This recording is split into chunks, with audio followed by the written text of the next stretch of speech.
What's up, guys? It's UFC Critic. Haven't been making too many videos over the last year and a half. I got married, had a baby. I've been in a PhD program for the last 2 years, so it's been pretty difficult to actually get down to make videos, but I'm still very much ingratiated in the community, and I go to SureDog all the time. I watch all the pay-per-views for Strikeforce and the UFC, and I watch a lot of videos on YouTube when I get a chance. I watch the MMA Analyst's videos, and I watch the PhantomUFC videos as well, or PhantomUFCFan videos, excuse me.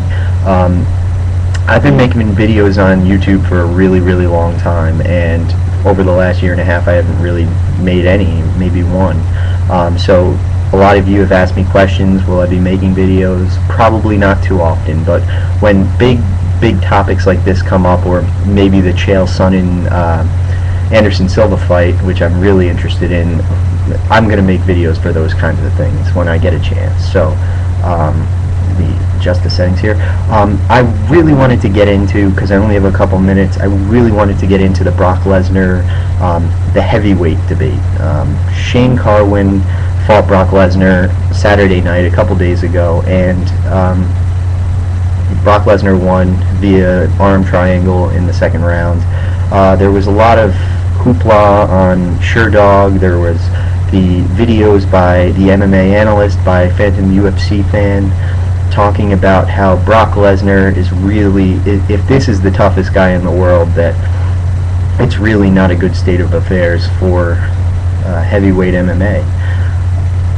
And furthermore, that, you know, possibly somebody like Verdum should be in the top spot based on overall skill set, I presume, or maybe quality of opponent. I don't know.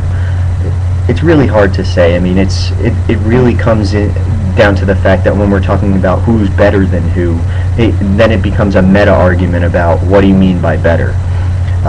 Pound for pound, I would have to say that I still think Fedor is top 3 to 5 in the world, pound for pound. But Fedor is a 230-pound guy who's got a considerable amount of fat on his body, and were he to drop some of that, he could definitely get down to light heavyweight. The talk that somebody like Fedor, well, let's get into the fight, the Brock Lesnar Shane Carwin fight. MMA Analyst and PhantomUFCFan, I'm sorry guys, I forget your names, but I watch your videos and I like a lot of your videos. But the idea that, you know, we learned something about Brock Lesnar the other night, and that Brock Lesnar is not up to snuff when it comes to skill set in the heavyweight division. My question is, what did we really learn about Brock Lesnar? How the fight went in the first round was, we knew that Brock Lesnar he has very rudimentary boxing skills. He has very rudimentary stand-up skills in general. Even his kicks are really telegraphed kicks. And he can't really get them above his waist. But we knew that. We knew that Shane Carwin had better, faster, really more powerful hands than Brock Lesnar, and we knew that what it came down to was Brock going to be able to take this fight to the ground and impose his will. And what happened was Brock ran into a guy who knew his game plan. Shane Carwin knew what Brock was going to do. He was going to try to take Shane to the ground, knowing that Shane had the heavier hands and just the better overall stand-up game. We knew that already. Brock couldn't get Shane down because Shane knew exactly what Brock was trying to do, and Shane has a considerable amount of wrestling background, and Shane also happens to be almost the same size as Brock, so we'll take all that into account. We knew before this fight ever happened that if you get a guy who's the same size as Brock, who's got better stand-up skills than Brock, who can tag Brock and will not be taken down by him, that person is going to beat Brock Lesnar. What did we not know about that already? You know, that's an honest question. If you guys, MMA Analyst, PhantomUFCFan, if you guys felt like you didn't know that already, I tend to believe that you already knew that and you already believed that. So what do we get to? We learned that Shane Carwin is able to stuff the takedowns for the first round. He actually tags Brock. Brock got hit with a bunch of monster shots. He's getting pounded out on the ground, and Brock refuses to give in. He kicks Shane Carwin away multiple times. He gets back up to the feet. He kind of clinches up against the fence, holds Shane against the fence, round ends. Brock Lesnar got his ass kicked in that first round, but he survived, and he survived an onslaught that I really don't think another heavyweight could survive. I mean, that I see out there. We get to the second round, and I just pretty much think it's going to be the same way as the first round. I was pretty much convinced that that fight was going to be over in the second round, and Brock was going to, you know, he was going to falter. He didn't, and Shane Carwin gassed. And when a big guy like Shane Carwin with that much muscle mass and that much just body weight, when that type of a guy expends that much energy in a really short amount of time, your body seizes up. You know, I mean, it's just the way it is. It's the way heavyweights have always been.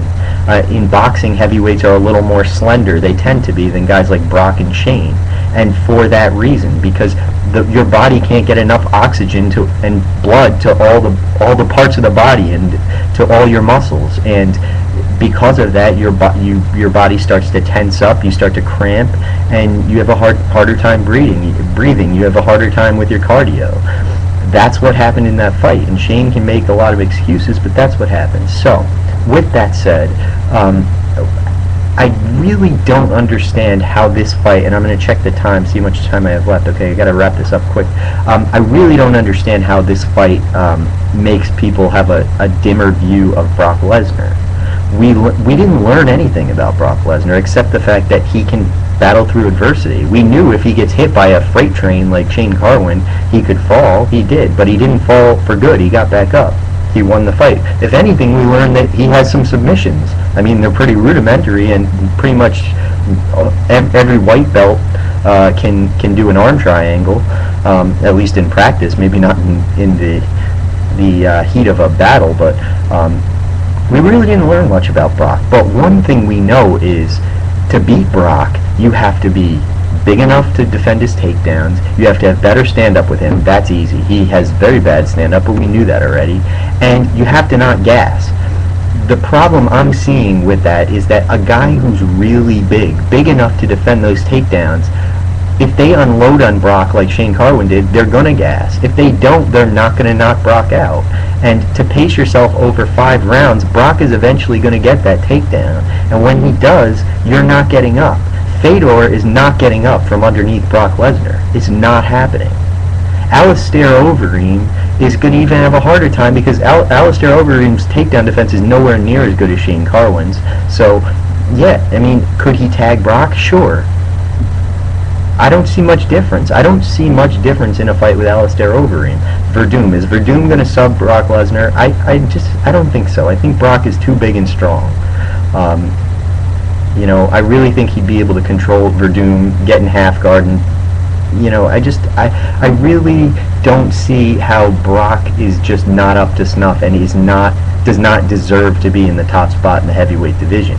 He is not a pound-for-pound world-class fighter, but that does not mean that he can't beat pound-for-pound world-class fighters in his division based on sheer size, wrestling ability, and really hard. And I think that there is nobody in the heavyweight division right now that can deal with what Brock offers, except for a guy like Shane Carwin, and you have to finish him in the first round. If you don't, you're going to lose the fight. That's the problem. It's not that you can't beat Brock in the first round, it's that you can't beat him in the second and third and fourth and fifth round.